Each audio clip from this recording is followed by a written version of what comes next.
Bienvenue dans cette vidéo où on va coudre le maillot de bain Banaoué. On va le coudre en une pièce, mais il existe aussi en 2 pièces et il est encore plus simple à coudre en 2 pièces. C'est un maillot de bain bohème et effortless, il est à la fois féminin grâce à son empiècement français, mais sexy avec son décolleté. Des liens permettent de régler la poitrine, ce qui est pratique pour les fortes et petites poitrines. Cependant, le maintien est très léger, il est plus conseillé pour une petite poitrine.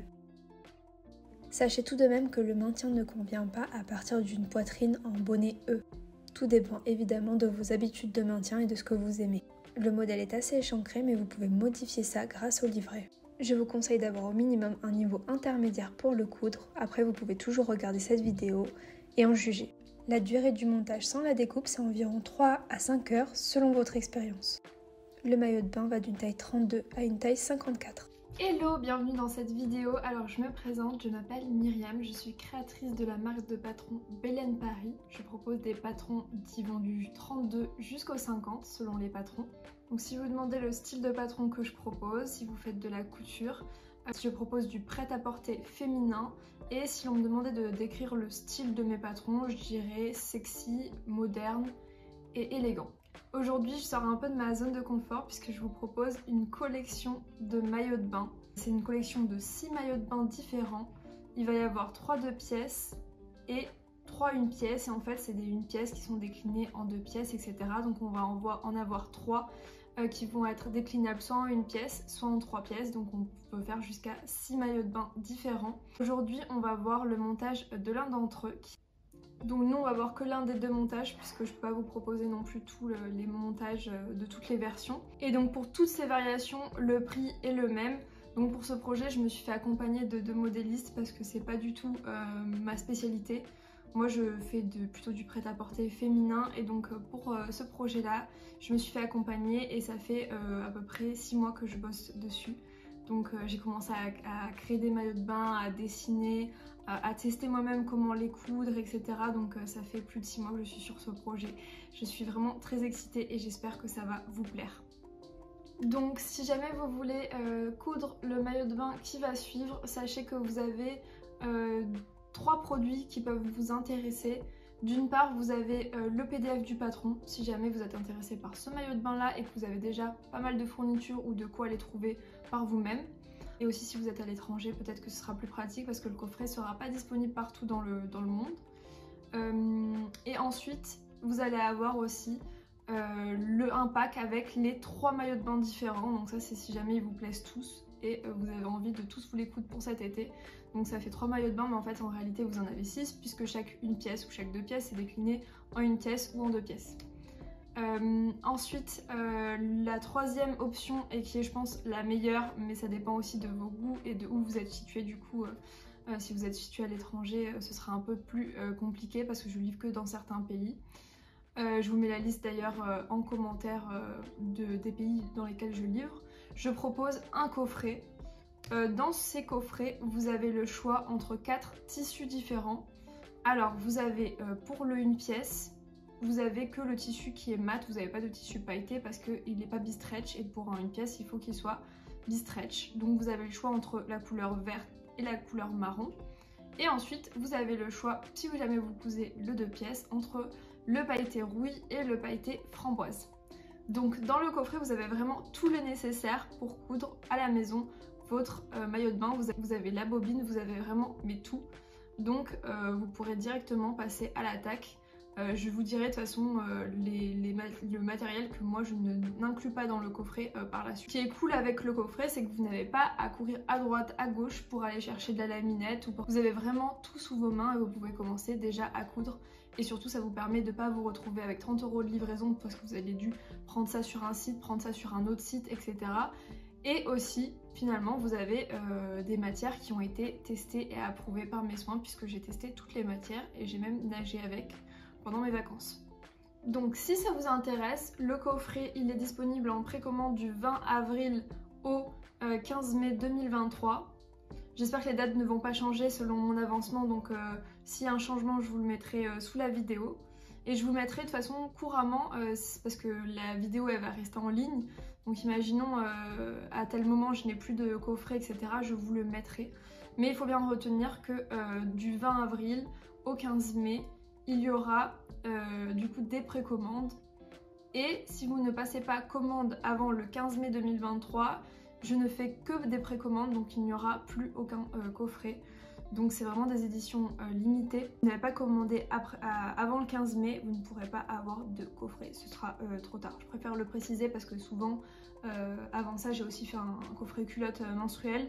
Et parfois on me disait ah j'ai pas commandé pendant les précommandes, est-ce que c'est quand même possible d'en avoir? Bah non malheureusement parce que je veux pas faire de surstock, donc je n'en commande que ce qu'on m'a commandé, donc je sais que c'est un peu embêtant parce qu'on a envie d'avoir son coffret tout de suite, mais aussi c'est une manière de soutenir les petits créateurs à pouvoir gérer leurs dépenses et aussi leur stock, puisque moi je travaille toujours de chez moi, donc ça me fait un stock énorme si jamais j'en prévois trop. Si vous voulez ne pas louper la vente, vous pouvez vous inscrire à la newsletter, je vais vous mettre le lien juste en dessous en barre d'infos. On va commencer par parler des matières et des fournitures qui sont inclus dans le coffret ou dont vous aurez besoin pour coudre votre maillot de bain. Alors choisir généralement des matières ou des fournitures pour maillot de bain, c'est pas toujours évident parce que déjà c'est difficile à trouver. Certaines merceries spécialisées en proposent, mais c'est souvent que dans les grandes villes, et même dans les grandes villes, pour les particuliers, j'ai eu beaucoup de mal à trouver ce que je recherchais. Et ensuite, le tissu va être aussi super important puisque ça va vraiment avoir une influence sur le rendu, sur la forme, sur l'élasticité, donc sur la taille, donc vraiment le choix du tissu est aussi super important. Mais c'est d'ailleurs aussi pour ça que je propose un coffret, comme ça vous avez tout le nécessaire et vous n'avez pas à vous poser de questions sur tout ce qui est matière et fourniture. Ce maillot de bain, vous aurez besoin... Finalement, je vous mets la liste de fournitures juste ici. Alors n'est pas inclus la double aiguille, l'aiguille stretch et le fil mousse, ainsi que tout le matériel normal de couture. Je fais aussi une parenthèse pour vous dire qu'un hack robe, une extension robe, est disponible pour chaque maillot de bain. Une extension qui a un prix de 5,90 sur mon site, et en fait vous allez l'acheter en supplément du maillot de bain, soit du coffret, soit du PDF. Et en fait cette robe va réussir à s'accorder avec toutes les pièces du maillot de bain, et dans ce cas vous pouvez soit en faire une robe de soirée, soit une robe de tous les jours avec un tissu stretch classique. Je crois que les fournitures c'est à peu près la même chose que les maillots de bain, je suis sûre, les fournitures c'est la même chose que les maillots de bain selon le maillot de bain que vous allez coudre. Et ensuite il vous faudra 2,20 m de tissu selon la robe, mais donc ça je vous le mettrai aussi en barre d'infos. Maintenant, je vais vous montrer chacune des matières du coffret. Alors tout d'abord, on a ce tissu pailleté en rouille. On ne peut coudre qu'un 2 pièces avec parce qu'il n'est pas bi-extensible. Et il faut savoir aussi qu'il n'est pas adapté pour les eaux chlorées. Pour vous baigner avec ce tissu, évitez toutes les eaux qui ont été traitées chimiquement. Voici la coloris framboise. Vous voyez, l'intérieur est noir et lisse, ce qui fait que le tissu ne va pas gratter à l'intérieur. Je le déconseille cependant aux peaux très sensibles, alors j'ai eu aucun retour comme quoi il grattait. Mais j'ai eu quand même une personne qui m'a dit que ça la grattait parce qu'elle avait des cicatrices à ce niveau-là, donc faites attention. Alors voici la doublure que je propose à l'intérieur du coffret. Alors moi ce n'est pas de la doublure mousse, ça s'appelle du pitch. Il s'agit d'un mélange de polyamide et de lycra. Il a une meilleure couvrance et va avoir tendance à moins se déchirer que la doublure mousse avec le temps. Ensuite, voici le lycra marron que je propose à l'intérieur du coffret, qui a une bonne élasticité mais qui a beaucoup de tenue, ce qui est pratique pour les fortes poitrines. Pour le coup, il sera adapté aux piscines chlorées si jamais vous y faites bien attention. Il s'agit d'un tissu italien. Voici un cache-armature ou aussi un protège-armature. Alors il y en a de différentes qualités, mais souvent il y a une partie douce et une partie un peu moins douce. Donc la partie douce sera contre la peau. Le cache-armature, en fait, c'est une bande qui forme une coulisse où l'on va placer l'armature pour ne pas la sentir contre la peau. Il faut aussi une bobine de fil, de la laminette, de préférence pas transparente parce qu'elle n'est pas très solide. La laminette, c'est un élastique en caoutchouc ou en plastique qui va permettre une meilleure tenue et maintien du tissu contre la peau. Il ne doit jamais être contre la peau, mais se trouver entre 2 couches de tissu. Nous avons notre fermoir dont l'ouverture est de 30 mm. Celui du coffret sera noir. Ensuite, il vous faudra des aiguilles pour machine à coudre, donc soit des microtex, soit des stretch, soit des ultra stretch. Et je vous conseille d'avoir plusieurs tailles entre 60 et 80. Le mieux, c'est quand même des ultra stretch. Et ensuite, il vous faut des twin stretch avec une largeur de 4 pour les aiguilles et de 75 d'épaisseur.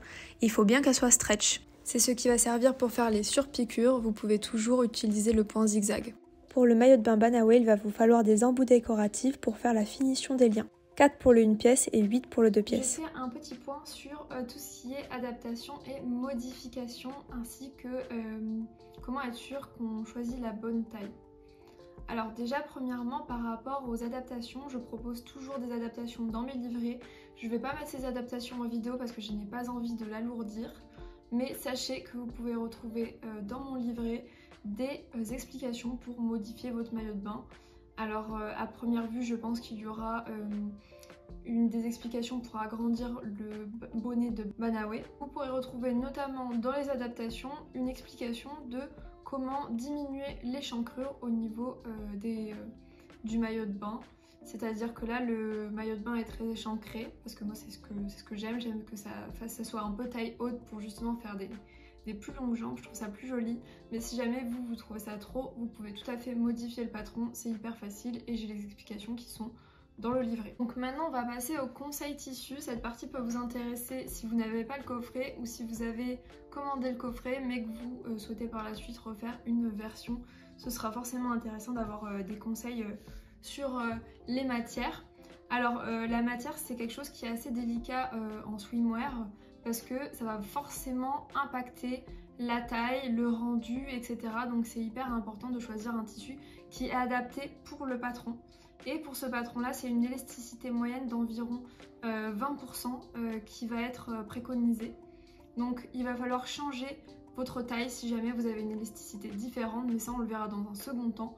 Je vous expliquerai juste après comment vous allez faire pour modifier votre taille selon l'élasticité. Un calcul pour que vous puissiez savoir quelle élasticité est votre tissu et quelle taille choisir en fonction. Le tissu doit être assez épais et pas trop mou si vous voulez qu'il soit qualitatif. Une exception c'est le tissu à paillettes, il sera forcément un petit peu mou et assez léger, même un petit peu transparent. Ensuite il faut que votre tissu soit avec de l'élastane, aussi appelé spandex ou lycra. Mais lycra c'est la forme commerciale. L'avantage du lycra c'est qu'il peut s'étirer sans jamais se déformer. Le tissu il doit être bi-extensible si vous choisissez un 1 pièce. Il peut être extensible seulement dans un sens si jamais vous faites un 2 pièces. Mais faites attention quand même à ce qu'il soit quand même bien extensible pour pouvoir l'enfiler et le désenfiler. Et ensuite il ne doit pas être trop transparent même si on le double. Enfin il doit être résistant au chlore, à l'eau et au sel. Donc maintenant la prochaine étape ça va être de choisir notre taille. Et avant de choisir notre taille c'est très important, on va devoir prendre soigneusement nos mesures. Donc je vais juste vous montrer comment faire pour prendre vos mesures et pour choisir votre taille. Vous prenez un mètre ruban et on va prendre nos mesures. Je vais vous montrer justement comment faire. Alors au niveau de la tenue, moi j'ai mis quelque chose de couvrant pour la vidéo. Choisissez un soutien-gorge qui vous apporte un petit peu de maintien si vous avez une forte poitrine pour pouvoir prendre correctement votre tour de sous-poitrine. Donc quand on va prendre nos mesures, on va prendre 2 mesures très importantes pour le bonnet. Alors ça va pas être très grave au niveau du maillot de bain de Banawe et Nido. Mais c'est quand même important de prendre des mesures qui soient correctes pour vos futurs maillots de bain. Parce que si vous n'allez pas bien prendre vos mesures, vous allez vous retrouver avec une taille beaucoup trop petite et vous serez déçus. Donc je vais commencer par prendre ce qu'il y a de plus facile, c'est généralement la taille. C'est le plus fin au niveau de votre buste. Donc généralement c'est quelques centimètres au-dessus du nombril. Et vous n'allez pas serrer. Bon, le mieux c'est d'être devant un miroir parce que sinon c'est un peu embêtant. Et je suis à 65 cm. Donc je vais noter 65. Pour le tour de hanche, vous allez faire pareil, vous allez vous placer au plus fort du bassin, au plus fort des fesses, parallèle au sol et sans serrer. Ensuite, je vais prendre mon tour de poitrine. Mon tour de poitrine, on le prend bien au milieu du haut. On regarde dans le miroir si on n'est pas comme ça, ou voilà, on essaye d'être bien droit. Donc moi je le fais sans miroir, donc c'est un peu compliqué, mais vous avez compris le concept.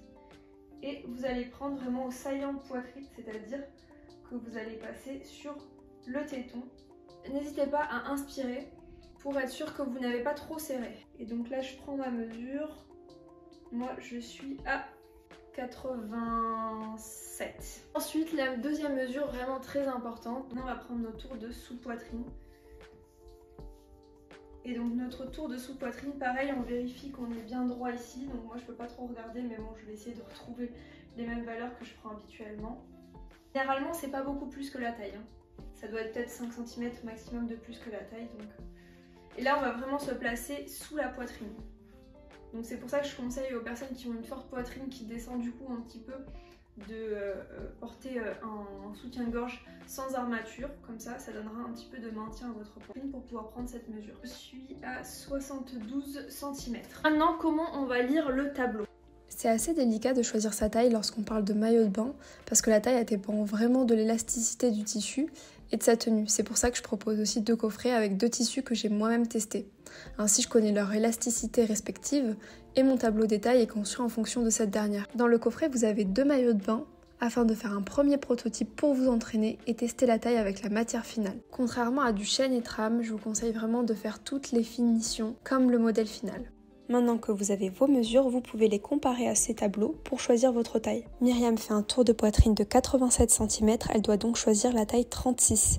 Elle fait 96 cm de tour de bassin et doit choisir la taille 36 en bas également. Estelle fait 121 cm de tour de poitrine, elle doit choisir la taille 54. Elle fait 124 cm de tour de bassin et doit choisir la taille 52. Si jamais vous êtes entre plusieurs tailles, rejoignez les différents tracés entre eux. Entre chaque taille, il y a une évolution en plus au niveau du tour de taille, du tour de poitrine et du tour de hanche. Cependant, les bonnets aussi évoluent. C'est-à-dire que si jamais vous faites un 46 mais que vous faites un bonnet A, les bonnets risquent d'être beaucoup trop grands. De même, si vous faites un 36 mais un bonnet F, vous allez avoir des bonnets qui seront beaucoup trop petits. Pour solutionner ce problème, vous allez prendre 2 à 3 tailles de différence juste pour les bonnets. Par exemple, si vous faites un 50 et un bonnet A, restez sur le 50 au niveau des côtés, mais choisissez 2 à 3 tailles du dessous pour les contours soulignés ci-contre. Entre 44 et 46 par exemple, il y aura beaucoup moins d'ampleur et de fronce au niveau du bonnet. Si jamais vous faites un bonnet F mais vous faites un 36, restez sur le 36 au niveau des côtés, mais choisissez 2 à 3 tailles au-dessus cette fois. 40 ou 42. De toute façon, c'est le prototype qui va venir finalement valider votre décision au niveau du bonnet. Vous avez aussi la possibilité de réduire ou augmenter la profondeur de bonnet si cela ne suffit pas. Retrouvez les schémas dans la partie adaptation du livret. Maintenant que vous avez votre taille, si jamais vous avez pris le patron PDF, vous allez avoir besoin de calculer l'élasticité de votre tissu parce que si votre élasticité ne correspond pas à mon patronage, il va falloir sous-tailler ou surtailler votre taille. Pour calculer ce pourcentage d'élasticité, découpez un carré de 10 cm de votre matière. En déposant le tissu sur une règle, étirez ce tissu dans la largeur, sens contraire au droit fil, sans trop forcer et abîmer le tissu. Et voyez à quelle taille il arrive. Par exemple 13 cm. Ensuite, il y a un petit calcul à faire pour les amateurs de calcul. Donc par exemple, vous avez X, ce sera la nouvelle mesure. Vous allez faire X moins 10 fois 10. Ce sera le taux d'élasticité du tissu. Donc si par exemple c'est 13 cm, donc vous allez faire 13 moins 10 fois 10, ça fait 30% d'élasticité. Donc moi, dans mon exemple, on est, il me semble, à 20 cm d'élasticité sur ce tissu-là. Donc 10 à 15% surtaillé d'une taille, 20-25% la taille habituelle, 30-35% sous-taillé d'une taille, plus de 40% sous-taillé de 2 tailles, mais je vous déconseille de toute façon d'avoir une matière aussi extensible. Essayez de rester autour de 15% à 30% maximum. Après avoir fait tout ça, vous allez imprimer votre patron et décalquer votre taille. Donc pour ça, le plan d'impression est dans le livret, je vais pas trop rentrer dans les détails. Si jamais vous savez pas comment imprimer un patron en A4, n'hésitez pas à regarder une vidéo sur YouTube comment imprimer un patron en A4. Il faut penser à bien vérifier notre petit carré d'impression de 5 sur 5, découper les marges et assembler les pages en suivant les schémas. On passe ensuite à l'étape de la coupe du tissu. Alors c'est une étape très importante. Il est capital de suivre le droit fil du tissu, c'est-à-dire que la flèche qu'il y a sur tous les patrons doit être parallèle au droit fil. Et le droit fil, comment le reconnaître? C'est le bord qui est vraiment très net sur le tissu et qui est généralement un tout petit peu plus foncé. Si jamais vous ne le reconnaissez pas, c'est facile, il suffit de connaître la taille de votre lèse, par exemple 155 cm, donc moi dans le coffret c'est 150, et vous allez mesurer le bord qui fait 150 cm et vous allez savoir du coup que c'est l'autre bord. Le droit fil sera donc la bordure qui ne fait pas 150 cm. Dans un premier temps, vous allez recopier le symétrique des pièces qui sont au pli pour qu'elles ne soient plus au pli. Ça permet d'économiser beaucoup de tissu. Les pièces qui sont ainsi x1 au pli tissu deviennent x1 tissu. Et celles x2 au pli tissu deviennent x2 tissu. Puis découpez vos pièces selon les indications du patron et des plans de coupe inclus dans le livret. Maintenant, on va voir les points à utiliser. On va commencer par la double aiguille. Installez votre bobine de fil habituelle. Puis installez votre aiguille double comme une aiguille normale. Je vous ai donné la référence précédemment dans la vidéo. Enfilez votre fil dans l'aiguille de gauche. Puis mettez votre seconde bobine ou bien une canette que vous avez remplie avec la même couleur au niveau de l'endroit où vous remplissez votre canette. Enfilez ce fil dans l'aiguille de droite. Pour placer ma bobine, moi j'ai utilisé le porte-bobine qui est inclus avec ma machine à coudre que j'ai placé là où on enroule la canette. On se met sur un point droit normal. Et puis on peut faire déjà un premier test tissu. Testez toujours vos finitions sur une chute de tissu avant de coudre votre maillot de bain. Voilà le résultat qui est impeccable et le tissu est resté extensible. Vous avez 2 points côte à côte, puis derrière un point zigzag. Comme d'habitude, vous faites des points d'arrêt au début et à la fin. Contrairement à la double aiguille qui va servir à surpiquer, notre surjeteuse elle va nous servir à assembler, à surjeter 2 pièces de tissu ensemble. Je mets bien 4 cônes de fil, je descends un peu la tension de mon fil supérieur. Je crois que j'avais mis la tension des fils à 3. Toutes les surjeteuses sont différentes, donc n'hésitez pas à regarder votre manuel d'utilisation. Normalement, il devrait vous dire quels sont les réglages à faire lorsque vous surjetez des tissus extensibles. Le couteau est bien levé et pareil, je fais un test sur une chute de tissu avant de démarrer ma couture. Donc maintenant, on va passer au point à la machine. Si vous n'avez pas de surjeteuse pour assembler, vous allez utiliser le point ZZ ou le point zigzag. Rassurez-vous, toutes les machines à coudre en ont un. Si vous utilisez un point droit, vous êtes sûr que les coutures vont casser en un seul usage. Changez le point de votre machine et mettez le point ZZ. Faites un test sur une chute de tissu et choisissez une largeur d'environ 5 mm alors que la longueur sera d'environ 4 mm. Mais faites des tests, vous êtes libre d'utiliser vos propres réglages, il faut juste respecter la marge de couture qui va être de 6 mm. Là vous voyez c'est l'occasion de vous montrer que ça va pas, mon tissu gondole. Ça veut probablement dire que ma tension est trop élevée, il faut que je la baisse. Faites des tests jusqu'à ce que ce soit réussi. Je ne l'ai pas fait ici, mais il faut aussi que vous fassiez des tests avec l'épaisseur de laminette en plus. Si votre fil casse, c'est sûrement un souci d'aiguille trop fine ou trop épaisse. Désenfilez, réenfilez tout, testez plusieurs aiguilles de plusieurs tailles différentes. Sur ces tissus-là, c'était nickel du premier coup. Si votre fil de canette fait des bouloches, alors désenfilez, réenfilez, testez plusieurs tailles d'aiguilles également et testez aussi différentes tensions. Ça, c'est un point zigzag en 3 points que vous allez utiliser pour surpiquer.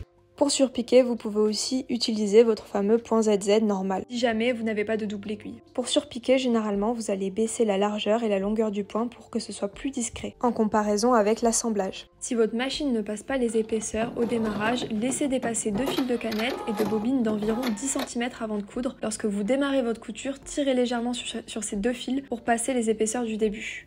N'hésitez pas à explorer votre manuel d'utilisation de votre machine car il y a d'autres points qui peuvent sûrement correspondre pour coudre de l'extensible. Il y a par exemple le point éclair que je monte juste ici et il y a aussi d'autres points qui peuvent correspondre par exemple pour ressembler à un surjet. Le point droit quant à lui ne servira seulement sur des coutures qui n'ont besoin d'aucune élasticité, par exemple la coulisse pour faire passer une bretelle ou bien le cache-armature. La toute première étape, ça va être de coudre les côtés et l'entrejambe. Pour cela, superposez votre devant à votre dos, surjetez ou surfilez les côtés et l'entrejambe. Cette étape se fait sans laminette. Cette étape se fait à la surjeteuse. Si vous n'avez pas de surjeteuse, vous pouvez le faire à la machine à coudre avec un point ZZ. Pour l'instant, je montre les coutures à la surjeteuse, mais je montrerai une prochaine couture à la machine à coudre avec un point ZZ. Et voilà comme promis le réglage que je fais pour coudre avec un point ZZ. Donc j'ai mis un point ZZ avec une largeur de 5 et une longueur de 4. Je pique environ à 1 mm. Alors là je sais pas ce qui s'est passé mais je n'ai pas du tout respecté cette valeur de couture et j'ai refait après sauf que j'ai oublié de le filmer. Vous allez procéder exactement à la même étape avec votre doublure.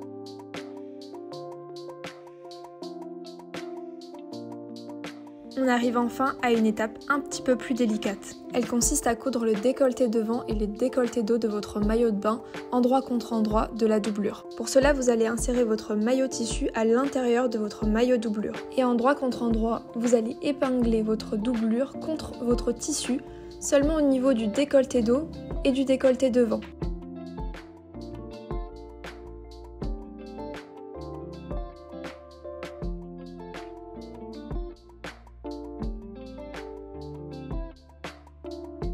Cette fois, cette étape se fait avec de la laminette. Vous allez placer votre doublure et votre tissu bien bord à bord et ajouter la laminette aussi qui sera vraiment tout au bord. Ne découpez pas votre laminette, ou du moins essayez de la découper le moins possible, et ne la placez pas à quelques millimètres du bord, sinon ça va vous gêner pour ensuite faire les surpiqûres. La tension que vous appliquez à votre laminette est très faible, voire inexistante. Vous allez voir, c'est un pli à prendre, mais il faut vraiment bien prendre le temps de replacer la laminette pour qu'elle soit positionnée correctement. Au niveau du décolleté, l'étape est très délicate, donc vraiment prenez votre temps. Faites attention à ne pas faire de plis et à ce que ce soit bien droit quand vous passez sous la surjeteuse. Si vous n'avez pas de surjeteuse, vous faites encore une fois cette étape au point zigzag. Une fois que c'est fait, vous retournez votre maillot et vous allez commencer à préformer, à remettre bien votre doublure de manière à ce qu'elle ne soit pas visible sur l'endroit. Pour cela, vous épinglez tout le décolleté dos, mais pas encore le décolleté devant, vous allez voir après pourquoi. L'action consiste à tirer sur les deux tissus pour ouvrir la marge de couture manuellement et à faire rouler la doublure à l'intérieur pour qu'elle ne soit pas visible sur l'endroit. Ensuite, vous surpiquez soit avec un point ZZ, soit à la double aiguille. Maintenant, nous allons préparer les empiècements poitrine. Pour cela, endroit contre endroit, vous allez superposer et surfiler les empiècements poitrine au niveau des côtés et du haut du maillot en laissant 4 écarts, 4 trous qui sont indiqués par des crans au niveau du haut et des lignes au niveau du bas.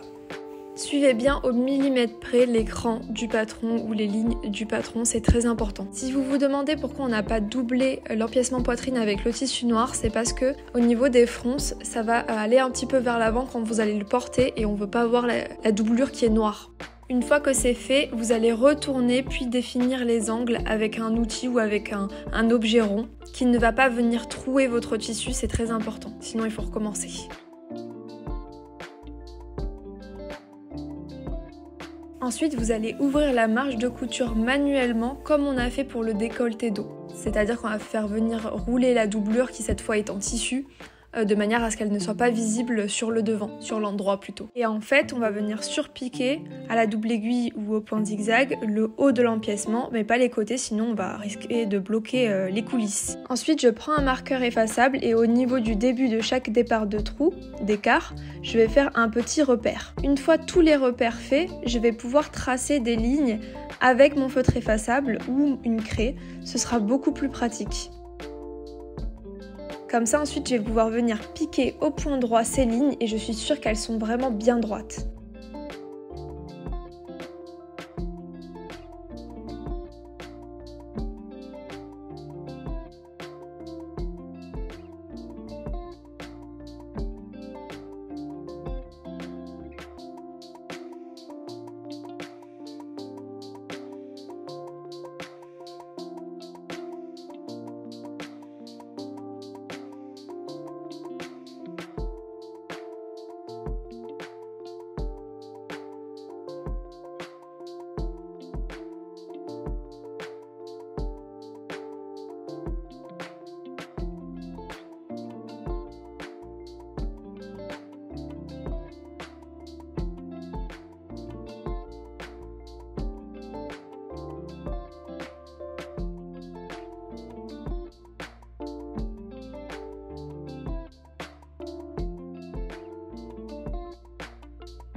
Donc j'ai une coulisse en haut et une coulisse en bas, donc je vais avoir 4 lignes à piquer au point droit, plus je vais surpiquer du coup le haut de mon empiècement. Donc je viens surpiquer le haut à la double aiguille ou bien avec un point zigzag, puis au point droit je viens piquer mes 4 lignes de coulisses. Faites bien attention de piquer sur l'endroit.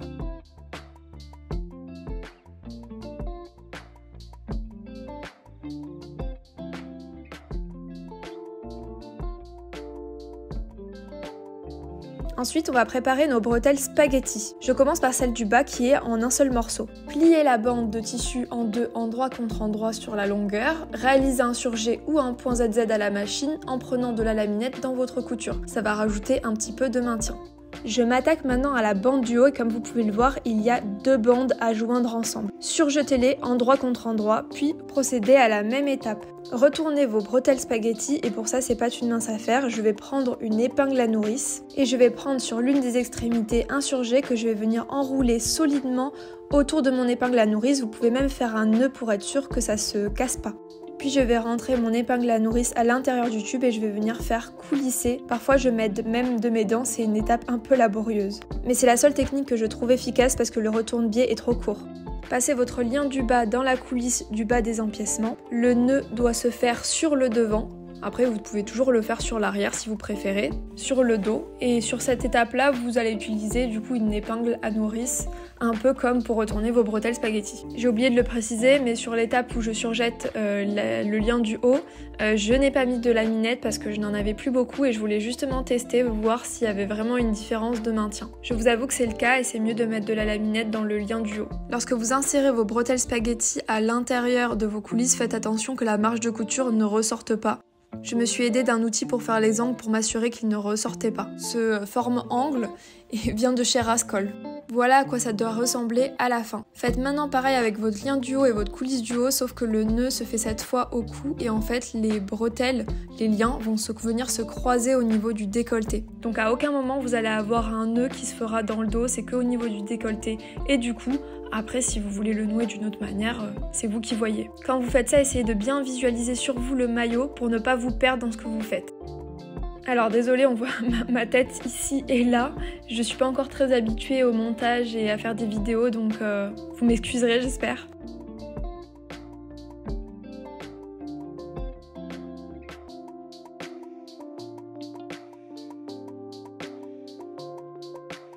Voilà le résultat final du nouage, ça vous aidera peut-être cette petite image si jamais vous êtes encore en train de chercher par où mettre vos liens. Prochaine étape, assemblez l'empiècement poitrine au maillot. Grâce à la coulisse, froncez le bas de vos empiècements poitrine. Glissez ensuite vos empiècements entre les 2 épaisseurs doublure et tissu, endroit contre endroit du haut du maillot tissu. Ajustez vos fronces pour que l'empiècement poitrine fasse bien la bonne longueur et répartissez-les bien pour que les fronces soient bien réparties et qu'il n'y ait pas des fronces que à gauche ou que à droite, que au milieu. Faites aussi attention à ce que toutes vos coutures soient bien alignées et bien au même niveau.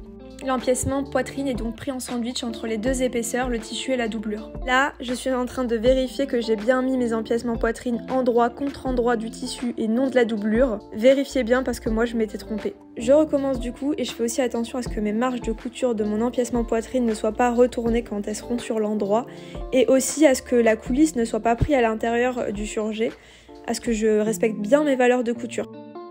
Et voilà mes 2 petits boudins. Donc on va venir faire un point zigzag au niveau de cette couture. On peut surjeter mais je vous conseille d'abord de faire un point zigzag parce que si jamais il y a un souci, c'est plus facile à découdre qu'un surjet.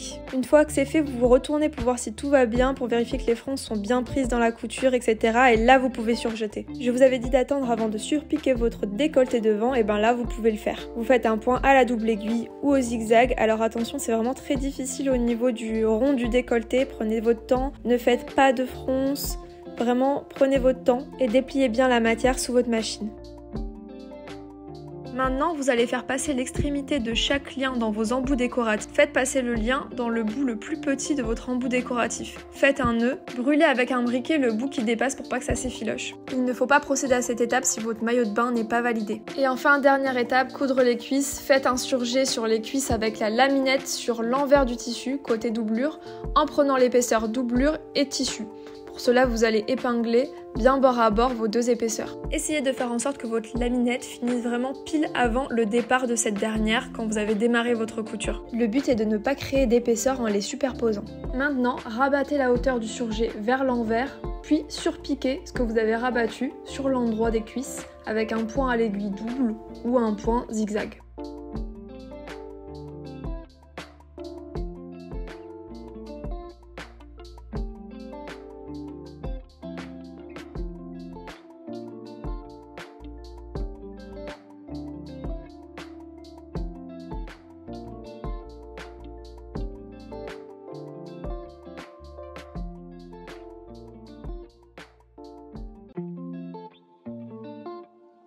Et Et voilà le résultat. Je suis trop fan de ces empiècements froncés et de ce décolleté dos. Les liens ressemblent à des petits bijoux avec les embouts décoratifs. Le maillot de bain est bien échancré mais vous pouvez le modifier. Il existe aussi en maillot 2 pièces comme vous pouvez le voir avec cette testeuse. C'est déjà la fin de cette vidéo, merci de l'avoir regardée. N'hésitez pas à vous abonner à regarder les 2 autres maillots de bain dont le montage est aussi disponible en vidéo YouTube. Le coffret de chaque maillot est disponible en précommande du 23 avril 2023 au 14 mai pour une livraison le 4 juin maximum. Si vous regardez cette vidéo à un autre moment, sachez que je reproposerai sûrement les coffrets avant l'été de chaque année. Sinon, le PDF sans fourniture sera aussi dispo à partir du 10 mai toute l'année.